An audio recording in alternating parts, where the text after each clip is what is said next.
So, I don't even know how to begin telling this story, but I've got to get it off my chest. It started out like any other family helping family situation, but it didn't stay that way for long. And what happened next? Well, that's the part that got me shaking my head and thinking, what the heck did I just do? Let's rewind a bit. For the past 6 months, I've been financially supporting a few of my family members, mostly my parents and my older sister, Jess. The economy hit them hard, and while I'm not rolling in cash, I'm doing all right in my job. I'm in my late 20s, and I've always been close to my family, so it seemed like the right thing to do. I paid their bills, covered their rent a couple of months, even helped with groceries. You know, the usual when you're the responsible one. At first, they were thankful. They'd send me texts. We couldn't have done it without you. And you're such a blessing. But here's where it started to get weird. Slowly, those texts turned into expectations. They'd call, "Hey, can you help with the car insurance this month? We're a little tight." Then, "Can you pitch in for the heating bill? You know how it gets cold here."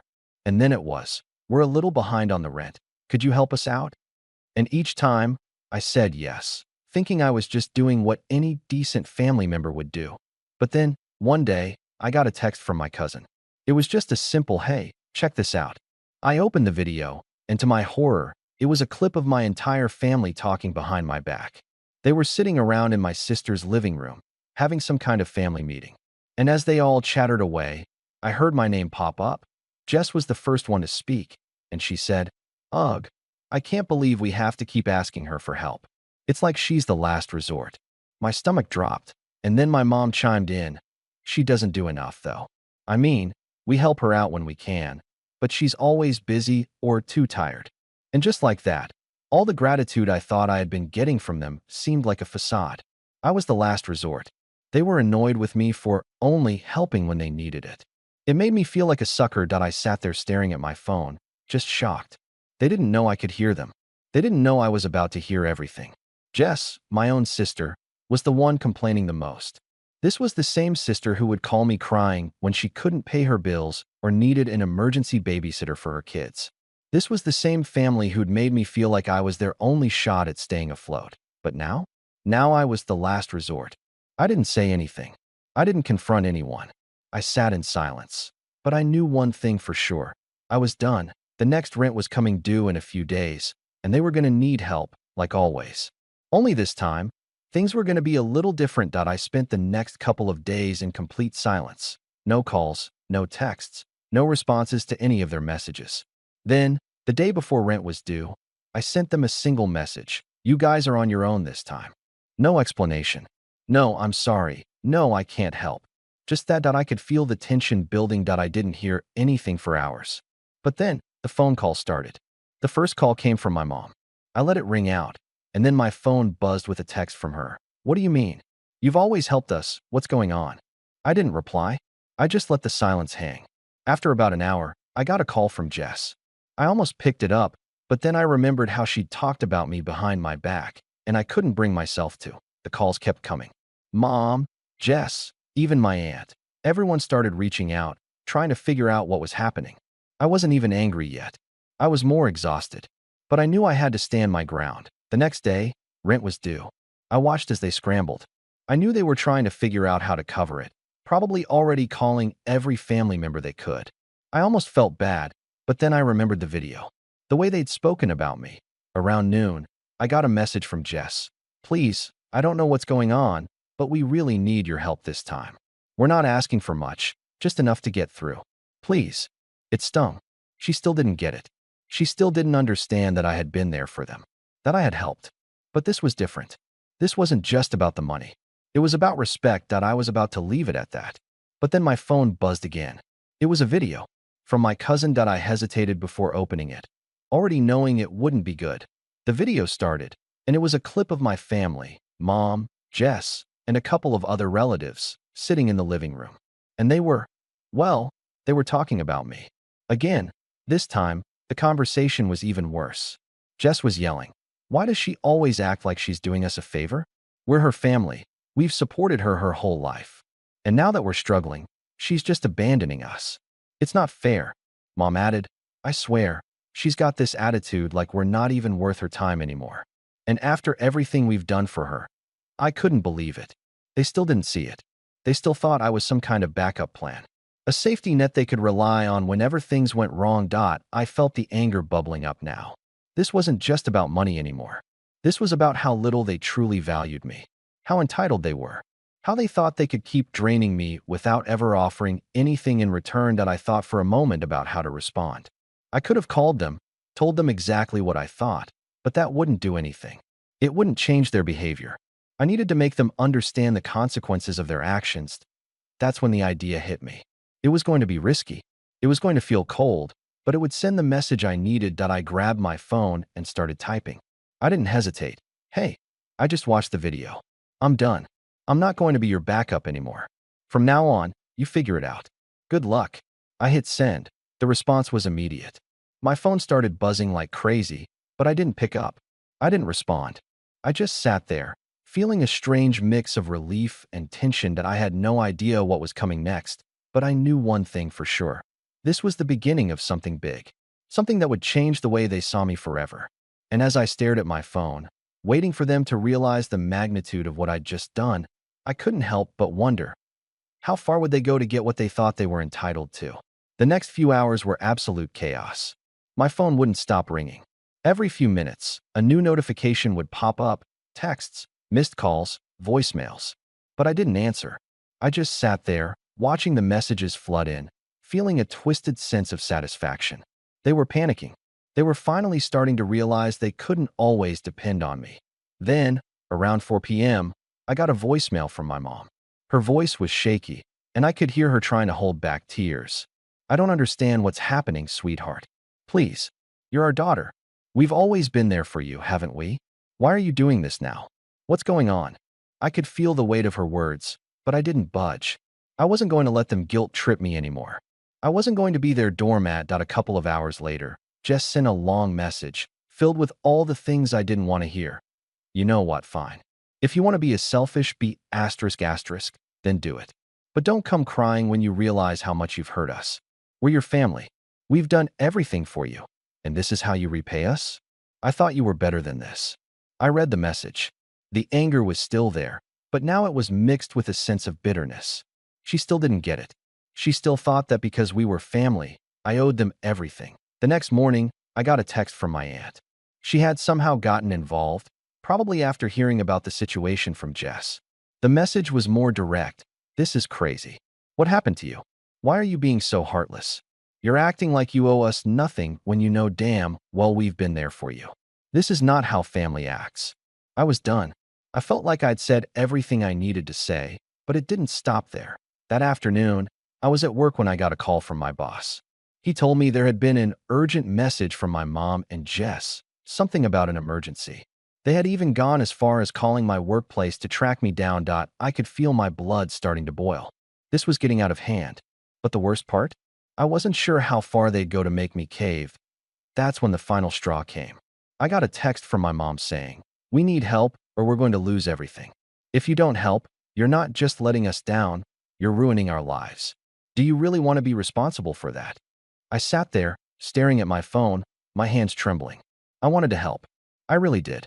But everything about this was so twisted now, so unfair. I thought about how my family had treated me, how they'd taken advantage of my kindness.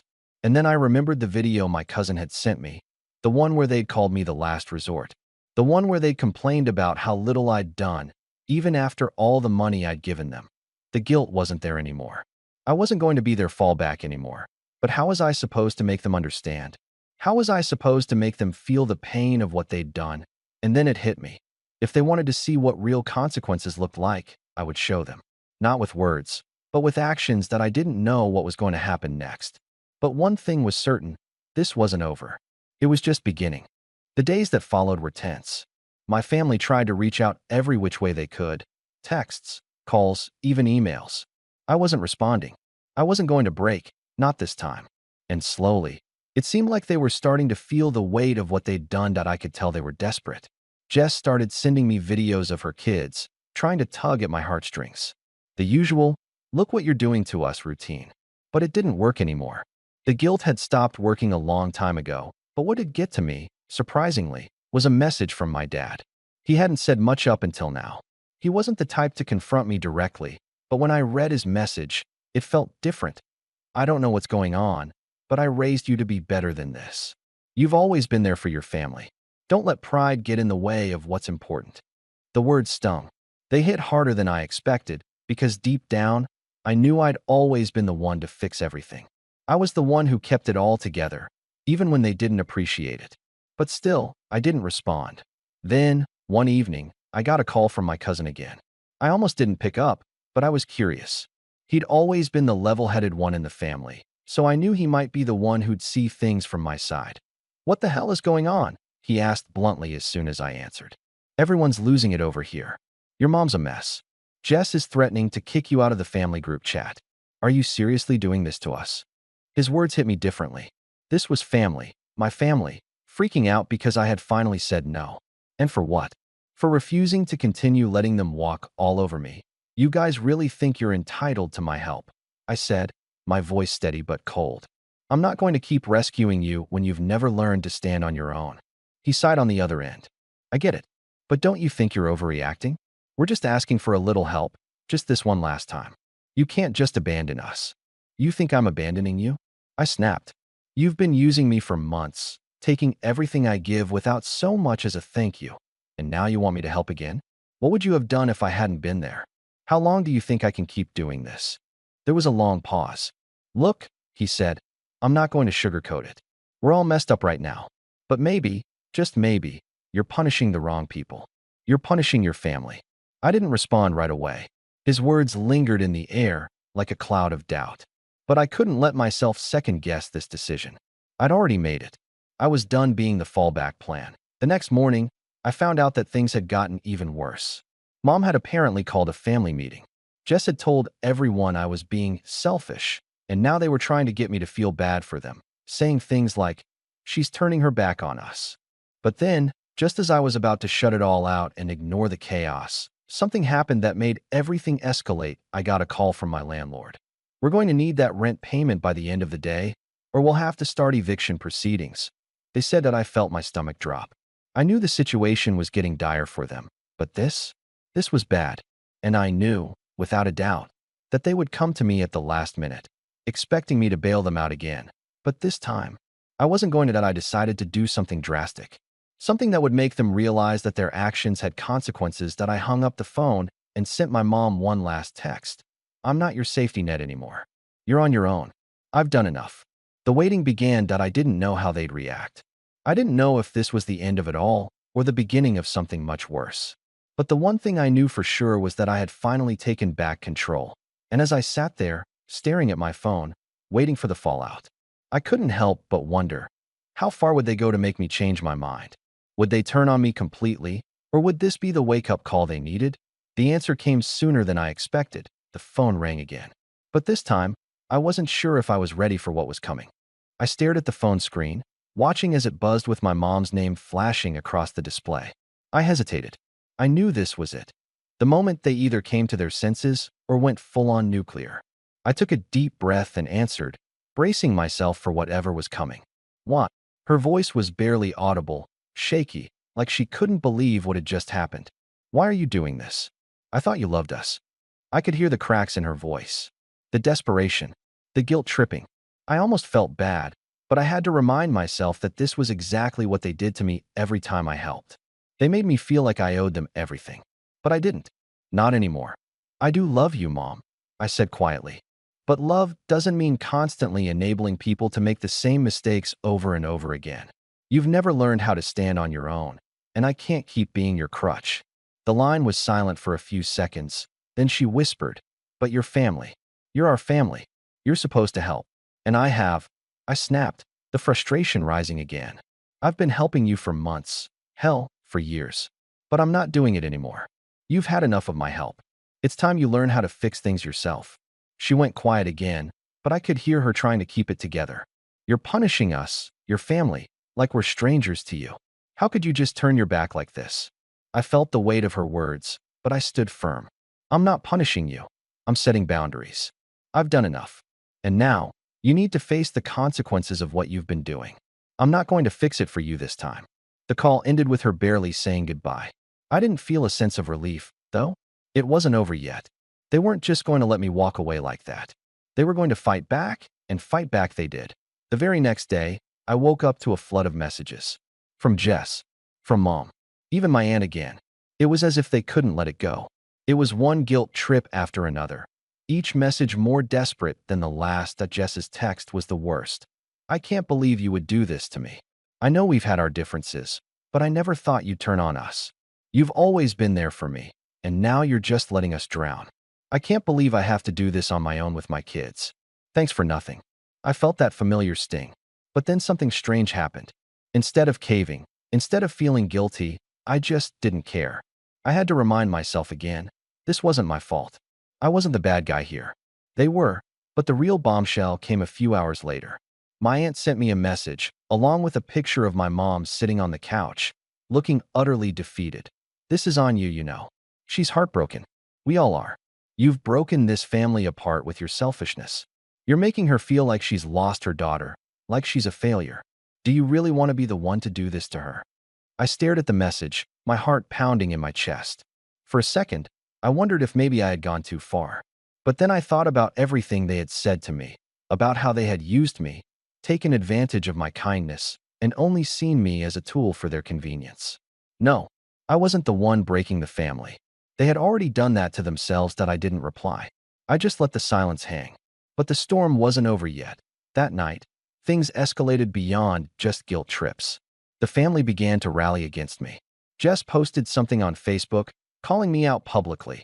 When your own family abandons you during the hardest time of your life, you know you're done. Don't ever let anyone tell you that blood means anything. Some people will only be there when they need something from you.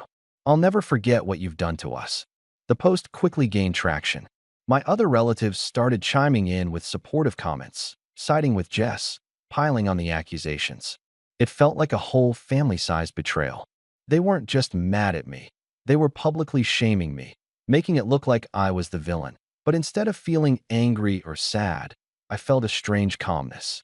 They were making this public now.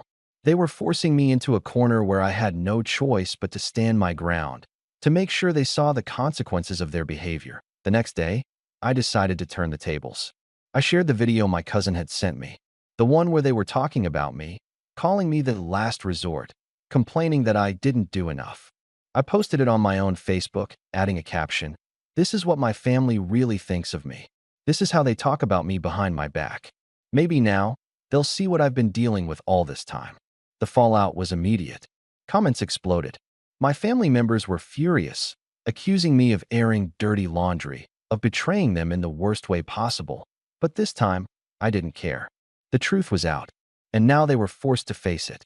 For a while, there was nothing but silence. No messages, no phone calls, no angry texts. It felt like they were trying to figure out what to do next, like they were waiting for me to cave. But I didn't. I stuck to my guns. Then, a week later, I got a call from my dad. The one person who hadn't really been part of the drama. The one person who had stayed quiet. But I could feel his presence looming over everything. "I think we need to talk," he said, his voice soft but serious. "Come over, let's have a face-to-face." I agreed, knowing this was the moment where everything would either fall apart or start to heal. When I walked into my parents' house, it felt like I was entering a war zone. Jess was there, and so was my mom. They both looked exhausted, like they'd been fighting each other more than they'd been fighting me. The tension in the room was thick, but I wasn't backing down now. "I've been thinking," my dad said, sitting down in the living room, "about everything that's happened. And I realize we've all messed up. But maybe, just maybe, we've been using you for far too long." I looked at him, surprised. It was the first time anyone in the family had admitted that I wasn't the one in the wrong. "I'm glad you see that," I said, trying to keep my voice steady. Jess shifted uncomfortably in her chair. I don't know how to say this," she started, her voice quieter than usual. "But I shouldn't have put that post out. That was wrong. I let my anger get the best of me, and I shouldn't have dragged you into it like that." I nodded slowly. "I appreciate that, Jess. But that doesn't change what's happened. I needed to hear that from you. And from Mom, too." There was a long pause, and finally, my mom spoke up. "I never meant to make you feel like you owed us everything. I've been selfish, and I've taken you for granted. I'm sorry. I couldn't believe it." After everything, she was finally admitting it. But even with the apology, it didn't erase the pain. I was glad to hear it, but the trust had been broken. It would take time to rebuild, and I wasn't sure we'd ever fully get there. I don't need you to say sorry, I replied, my voice steady. I just need you to understand. I'm done being the person everyone runs to when things go wrong. If you want things to change, it has to start with you, all of you. There was a long silence after that. No one seemed to know what to say next. But I could tell something had shifted. For the first time in a long time, I wasn't the one holding everything together. They were. After a while, my dad stood up. I'm going to make sure we fix this, okay? No more using you as a backup plan. No more pretending like we can't do it on our own. We'll work through this. Together. It wasn't a perfect resolution, and I wasn't expecting everything to magically get better overnight. But it was a start. They'd finally seen the truth, and they were starting to face the consequences of their actions. As I left my parents' house that day, I felt something I hadn't in a long time. Relief. I knew it wasn't over, but it was a step in the right direction. Maybe, just maybe, my family would learn to stand on their own 2 feet. Maybe they would finally understand what it meant to respect me, to stop using me as a safety net. And as I walked away, I couldn't help but feel like the hardest part was finally over. They had been forced to see the truth. And now, it was their turn to change, but I wasn't holding my breath. So what do you think? Did I do the right thing? Or should I have tried to work things out differently?